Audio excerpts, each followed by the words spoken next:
जारी करने का प्रोविजन है। आज भी देश में करीब $14 ट्रिब्यूनल है। ऐसा कोई ट्रिब्यूनल नहीं है जिसके डिसीजन को हाई कोर्ट और सुप्रीम कोर्ट में अपील नहीं किया जा सकता हो। मैं खास करके अपने पार्टी जेडीयू और अपने नेता नीतीश कुमार, जिनका 19 साल का ट्रैक रिकॉर्ड है, मैं इस बात को बताना चाहती हूँ कि 19 साल में एक दिन तक तो बिहार में नहीं लगा है। ये ट्रैक रिकॉर्ड है यहाँ पर काम करने का। तो मैं अपने नेता और अपने पार्टी की तरफ से इस बिल के समर्थन में धन्यवाद। ऑनरेबल अमित शाह जी।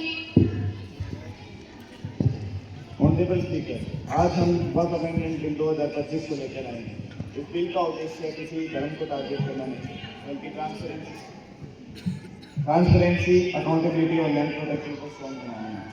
सबसे पहले वक्फ एक अरेबिक शब्द है जिसका मतलब अल्लाह के नाम पर या किसी दरबार काम के लिए अपनी संपत्ति का दान होता है। वक्फ सिर्फ प्राइवेट प्रॉपर्टी का हो सकता है, सरकारी जमीन या फिर किसी डिस्प्यूटेड लैंड को वक्फ डिक्लेयर नहीं किया जा सकता। पहले सिर्फ एक डिक्लेरेशन से ही वक्फ लैंड वक्फ हो जाता था, लेकिन अब हम ये सिस्टम बंद कर रहे हैं। अब वक्फ डिक्लेरेशन का फाइनल सर्टिफिकेशन कलेक्टर करेगा। आपसे एक बात बोलना चाहता हूँ, इसके अंदर कलेक्टर का रोल क्यों दिया जा रहा है? क्योंकि कलेक्टर इम्पार्शियल होता है और फेयर ये तरीके बिल मुस्लिमों के खिलाफ है, मैं आपको फिर ये बात करना चाहता हूँ। बिल्कुल नहीं। अब वक्फ डिक्लेरेशन का फाइनल सर्टिफिकेशन कलेक्टर करेगा ताकि मिसयूज ना हो और कम्युनिटी की लीगल ग्रैबिंग रुक सके। हम नॉन मुस्लिम मेंबर्स को वक्फ बोर्ड में ला रहे हैं, पर वो धार्मिक काम में बिल्कुल इंटरफेयर नहीं करेंगे।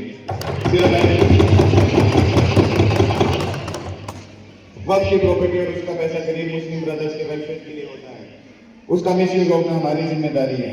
इस बिल के बाद लैंड डिस्प्यूट और एनक्रोचमेंट का डाटा डिजिटल होगा, पूरा वक्फ सिस्टम ट्रांसपेरेंट बनेगा। अब मैं उन सारे आरोपों का जवाब देना चाहूंगा जो ओपोजिशन में लगाए हैं। ओपोजिशन कहते हैं कि बिल अननेसेसरी है। मैं पूछना चाहूंगा, अगर ये बिल अननेसेसरी होता तो 70 साल तक इतने लैंड डिस्प्यूट क्यों होते थे? जो काम पहले कोई सरकार नहीं कर पाई वो हमारी सरकार कर रही है। ये बिल्कुल नेसेसरी है। I want to say that land grabbing वाला इशू एग्रीगेट करके बताया जा रहा है। This bill is unnecessary. Opposition बोलता है कि ये बिल अनकॉन्स्टिट्यूशनल है, कॉन्स्टिट्यूशन रिफॉर्म्स को रोकना नहीं अलाउ करता है, बस नियत है इसके इतनी होनी चाहिए।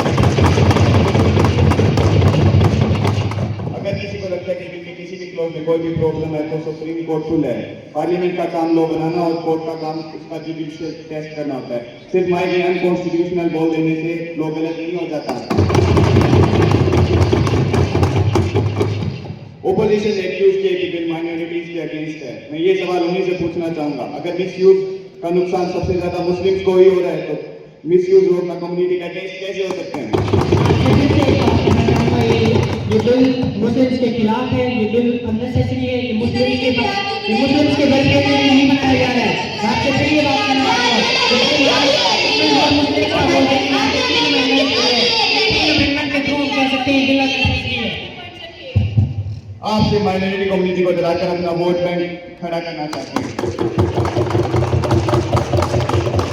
और आप में से किसी एक सदस्य ने तो यही कह दिया था कि माइनॉरिटी इस बिल को एक्सेप्ट नहीं करेगी। मैं कहना चाहूंगा संसद का कानून है, सबको स्वीकार करना होगा।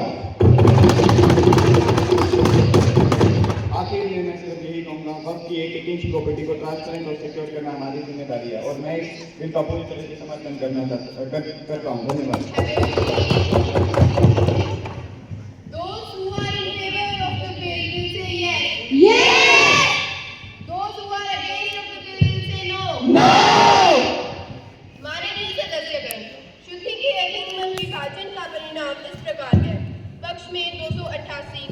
विपक्ष में 232 प्रस्ताव स्वीकृत हुए और विधेयक यथासंशोधित पारित हुआ।